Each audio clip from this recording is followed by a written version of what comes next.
Assalamualaikum warahmatullahi wabarakatuh. Selamat siang teman-teman semuanya. Salam ilmu ekonomi. Tentu kembali lagi bersama saya Hendri Budi Santoso di dalam podcast Ilmu Ekonomi. Dan tentunya pada kesempatan kali ini saya akan membahas terkait dengan efektivitas kebijakan pemerintah terhadap pelarangan CPO minyak goreng dan bahan baku. Namun sebelum kita membahas lebih lanjut, tentunya kita harus tahu terlebih dahulu kronologis singkatnya terkait dengan kenaikan harga minyak goreng yang ada di Indonesia.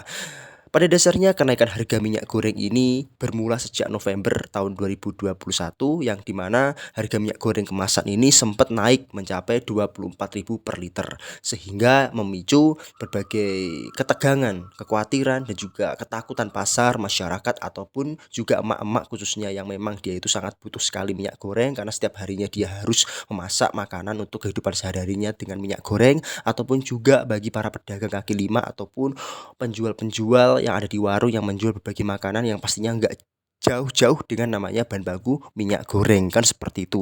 Nah, sehingga inilah yang memicu dampak sentimen negatif terhadap pasar. Nah, akhirnya pemerintah itu tidak tinggal diam pada kala itu. Dia menetapkan berbagai kebijakan tapi ternyata gagal. Hal ini kalau saya lihat ini disinyalir adanya kelemahan dari pengawasan dan juga monitoring yang dilakukan oleh pemerintah sehingga dapat dengan mudah kecolongan, kebobolan oleh para produsen kakap yang dimana mereka dapat dengan mudah untuk melakukan korupsi ekspor minyak goreng ataupun juga penimbunan seperti itu. Sehingga kalau saya lihat sebenarnya sebaik apapun kebijakan yang ditetapkan oleh pemerintah maka itu tak akan ada gunanya dan percuma bila mana monitoring dan juga pengawasan itu lemah sehingga adanya kegagalan di dalam implementasi untuk mencapai keberhasilan kebijakan itu kan gitu. Dan kalau saya amati bila mana kebijakan ini diterapkan maka ini nanti akan mendominasi dampak negatifnya. Oke lah mungkin dampak positifnya mampu untuk meningkatkan kuantitas persediaan CPO atau minyak goreng. Tapi itu belum tentu harganya bisa turun. Karena tadi lemahnya pengawasan dan juga monitoring. Kalau itu tidak ubah dan juga direformasi dengan baik, maka ya sudah, kebijakan apapun akan gagal. Namun di dalam kebijakan ini yang paling mendominasi adalah dampak negatif ketika kebijakan pelarangan ekspor CPO minyak goreng dan turunannya itu ditetapkan pada tanggal 28 April. Apalagi itu berlaku jangka panjang maka akan berdampak negatif penuh. Nah, kemudian apa saja sih dampaknya? Tentunya yang pertama akan berimbas pada industri-industri yang dimana dia itu tidak mengolah produk minyak goreng tetapi dia menggunakan bahan baku CPO sehingga dengan adanya penyebaran CPO di pasar domestik itu banyak maka kan seorang produsen itu pasti akan membeli dengan harga murah nih pastinya ketika nanti memproduksi pasti dia akan menetapkan dengan harga murah karena ya kalau harga mahal pasti tidak laku dong kan seperti itu. Nah, kemudian yang kedua adanya perang dagang. Nah, dampak negatif dari kebijakan ini tentunya ada perang dagang yang dimana kalau kita lihat pendapatan negara itu paling banyak dari CPO itu melalui ekspor sekitar 50% sampai 60% itu ekspor di berbagai negara mulai dari Pakistan, India, Bangladesh, Cina, Mesir, Rusia, Spanyol, Myanmar dan sebagainya. Dan yang paling banyak menjadi importer terbesar untuk Indonesia adalah India. Dan bila mana ini nanti kebijakan ini akan ditetapkan maka akan adanya perang dagang yang dimana banyak negara-negara importer dari Indonesia itu nggak terima sehingga mereka juga akan menjatuhkan arah yang sama dengan produk-produk yang berbeda pastinya yang dibutuhkan oleh Indonesia kan gitu sehingga memicu namanya perang dagang geopolitik kan seperti itu. Selain itu juga akan berdampak negatif pada petani-petani kecil teman-teman semuanya.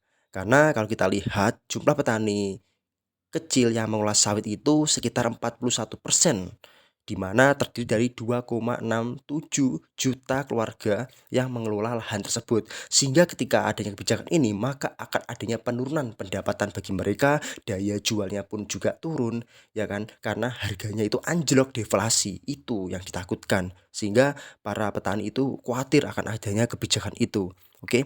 Dan yang paling penting di sini adanya daya serapnya itu kurang untuk domestik. Karena apa? Karena kalau kita lihat untuk Indonesia sendiri produksi dari CPO ini mencapai 46,88 juta ton. Oke, dan itu hanya dikonsumsi dalam negeri sekitar 18 juta ton. Oke, sehingga sisa ekspornya itu sekitar 31,88 ton. Nah, dengan asumsi itu maka sisanya itu nanti akan ditaruh di mana kalau larangan ekspor itu diberlakukan, apalagi konsumsi domestik itu hanya sekitar 18 juta ton, teman-teman. Kan gitu. Selanjutnya, dampak negatif yang terjadi adalah akan adanya kehilangan devisa. Tentu kalau kita lihat, kalau saya asumsikan nanti ketika kebijakan ini akan diberlakukan, maka nilai ekspor CPO ini nanti Indonesia akan kehilangan sekitar 3 miliar US dollar atau setara dengan 43 triliun per bulan. Namun jika kebijakan ini terus berlaku dan sampai 3 bulan, maka Indonesia akan kehilangan devisa negara sekitar 9 miliar US dollar atau setara dengan 129 triliun per 3 bulan. Jadi inilah kehilangan devisa bagi Indonesia. Namun ini malah menambah devisa bagi negara lain, khususnya Malaysia. Kalau kita lihat, Malaysia itu salah satu negara ekspor minyak mentah sawit itu nomor 2 di dunia, terbesar kan seperti itu, sehingga ini nanti akan membuat permintaan-permintaan dari importir negara-negara yang seharusnya di Indonesia namun dia bertransisi atau berpindah ke Malaysia, kan ini juga akan merugikan bagi Indonesia sendiri, kan seperti itu kan. Nah, kemudian ini juga akan mengganggu kestabilan keuangan negara yang di mana pendapatan pajak akan menurun karena kan yang namanya ekspor CPO pasti juga akan pengenaan pajak, dan ketika ini dilarang maka Indonesia juga akan kehilangan pendapatan pajak dari CPO itu sendiri, kan gitu. Kemudian kalau saya amati sebenarnya selama ini ya, pemerintah itu dalam menetapkan kebijakan itu nggak konsisten. Ya mungkin di selain kalau yang kebijakan-kebijakan sebelum ini, karena mungkin dia ingin mencari kebijakan efektif, tapi ya karena itu lemahnya monitoring. Namun untuk yang kebijakan isu pelarangan ekspor CPO ini saya kira labil, pemerintah labil. Hal ini terjadi karena apa?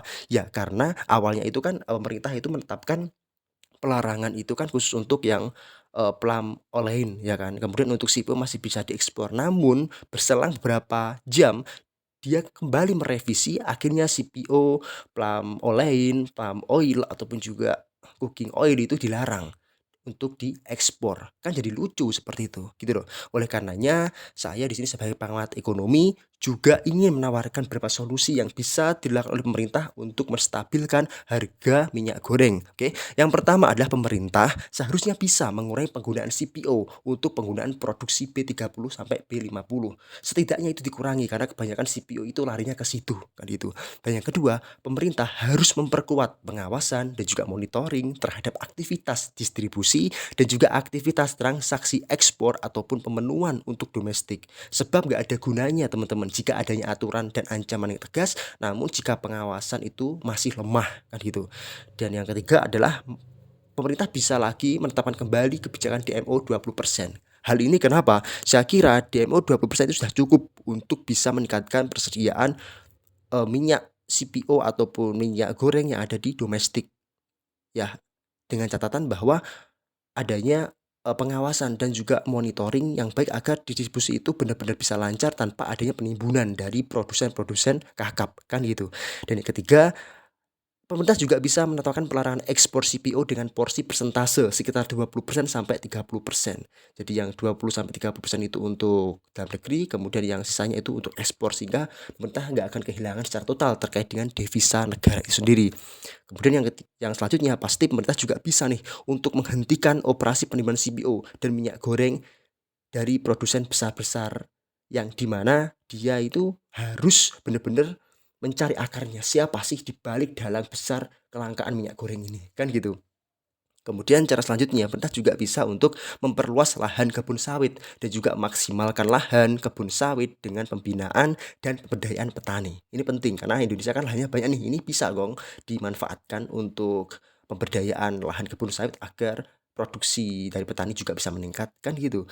Dan yang terakhir adalah pemerintah juga bisa meningkatkan sinergisitas antara pengusaha, petani, dan pemerintah. Untuk apa? Untuk meningkatkan kesadaran bahwa agar mereka itu ikut serta di dalam pemenuhan persediaan CPO dan minyak goreng di dalam negeri. Itu teman-teman, solusi-solusi yang saya tawarkan untuk pemerintah di dalam mengatasi kenaikan harga minyak goreng yang ada di Indonesia. Hanya itu saja teman-teman yang bisa saya sampaikan. Semoga ini bermanfaat bagi teman-teman semuanya. Sekian dan terima kasih. Wassalamualaikum warahmatullahi wabarakatuh. Salam ilmu ekonomi.